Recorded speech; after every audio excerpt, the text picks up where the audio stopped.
Welcome to the Alcohol Reset, the podcast that helps you reset your habits, health, and relationship with alcohol without judgment or extremes. If you're looking to cut back, take a break, or just understand how drinking can affect your body and mind, you're in the right place. Each episode brings you science-backed insights on neuroscience, nutrition, and habit change to help you feel better, sleep deeper, and take control on your terms. I'm Mike Hardenbrook, best-selling author, neuroscience enthusiast, and habit change expert. I've helped thousands through my book and podcast to rethink their drinking, and now I'm here to help you do the same. Let's get started. Hi, hello everyone, and welcome. Let's get right into it today. If you're out there dating in your 30s, you probably now just hits different, doesn't it? You've got more life under your belt. You're probably clear on what you actually want, and definitely clear on what you don't want anymore. Maybe learned a few things the hard way. You've grown. But here's the thing. Sometimes it feels like the whole dating scene, the culture around it, hasn't quite kept pace, especially, and this is what we're talking about today, especially with how much alcohol seems to be involved in, well, everything. That first date suggestion, usually grab a drink, those late night texts, often fueled by a few. Even just gearing up to meet someone new, it's become the default. So the big question I want to explore today, looking at what the research and data tell us, is this. Is all that drinking actually helping you find the connection you're looking for? Or is it maybe quietly messing things up? We're going to unpack how alcohol can literally trick your perception of attraction, the science behind why that happens, the whole emotional hangover thing, which is so real, and what it means for dating when you're trying to build something genuine. Let's try and understand why maybe leaning on alcohol isn't doing us any favors. So yeah, setting the scene. Dating in your 30s, that usually needs a shift in mindset. Hopefully more self-awareness. You're probably trying to be more intentional, right? Not just dating to date. Maybe you're dealing with baggage from past relationships, or you've got bigger things in your mind, career, maybe even thinking about kids, timelines, life stuff. You've matured. But the disconnect is that the standard dating playbook still seems to open with, let's get drinks. It's just the easy button and the numbers. The difference show alcohol is a big part of the picture for this age group. CDC data, for instance, showed over 60% of adults in their 30s drink regularly. And interestingly, guys tend to drink more often than women in this bracket. Now, link that to dating apps.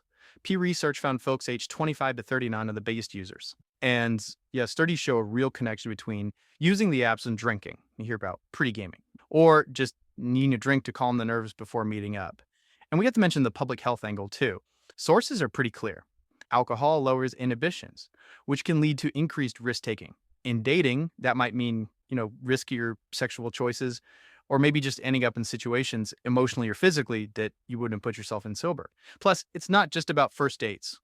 Research shows that for couples long-term, heavy drinking is linked to more conflict, less satisfaction, higher chances of infidelity, and even divorce. So if you're looking for something lasting, that's definitely worth thinking about.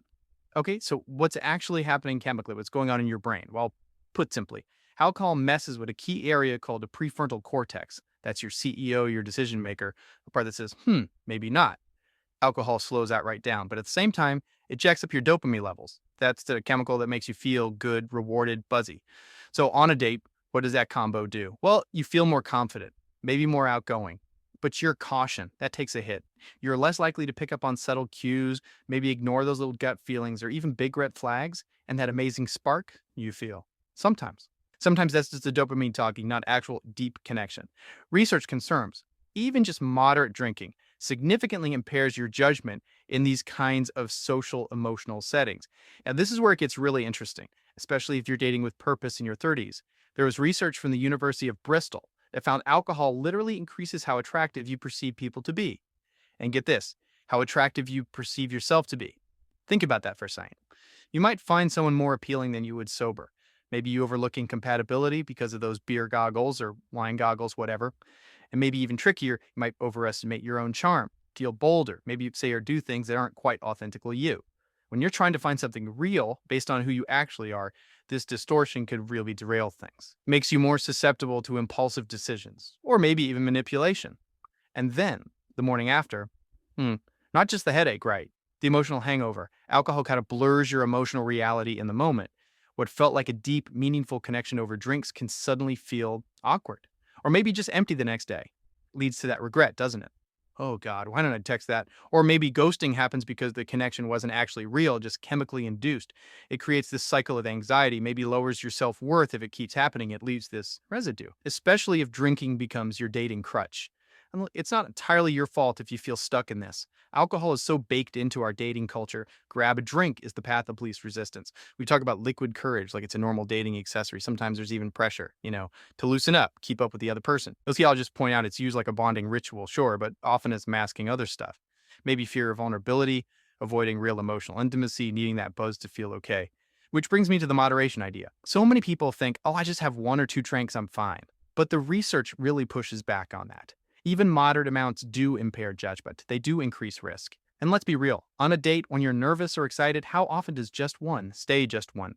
The tricky part is, your perception of being in control gets warped. You feel fine, you think you're making clear choices, but the alcohol is subtly changing how your brain works, that feeling of control, often the first casualty. So what do the experts say? Relationship counselors, addiction specialists? Well, they consistently point out that alcohol can be both a coping tool and a major roadblock to real connection.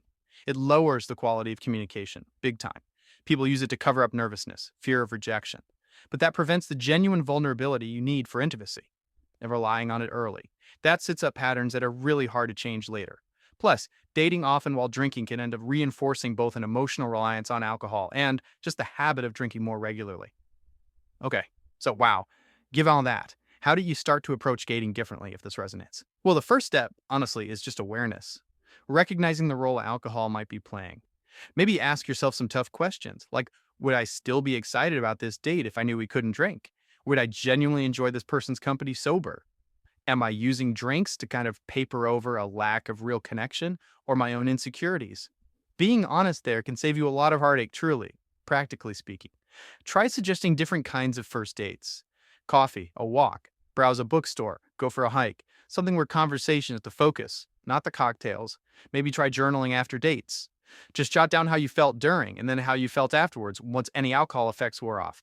Notice the difference. You could even just make a quick voice note for yourself right after, rate the emotional connection, separate from any alcohol buzz was really there.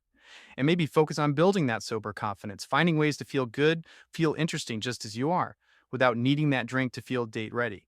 And hey, if you are thinking about cutting back or taking a break from alcohol as part of this, there are things out there to support that shift. Resources mention things like supplements aimed at supporting mood and focus, helping your body recover so you don't feel like you need alcohol to unwind or feel good.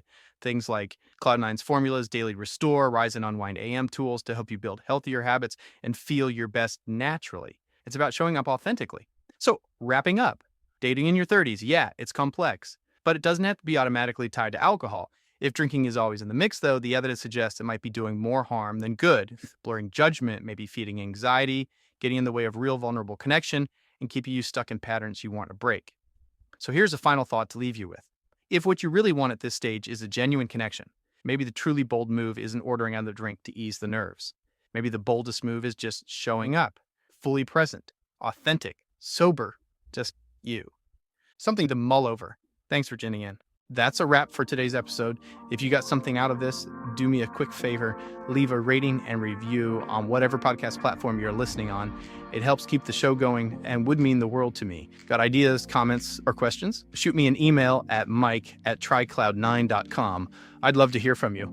And if you're looking for extra support, check out Cloud9, makers of Daily Restore, a once-a-day supplement to support your body from alcohol's effects, and Rise and Unwind AM/PM, a 24-hour combo to curb cravings, balance mood, and improve sleep when taking a break. Go to trycloud9.com and use the code PODCAST to save 15% on your next order. Thanks for listening, and I'll catch you next time.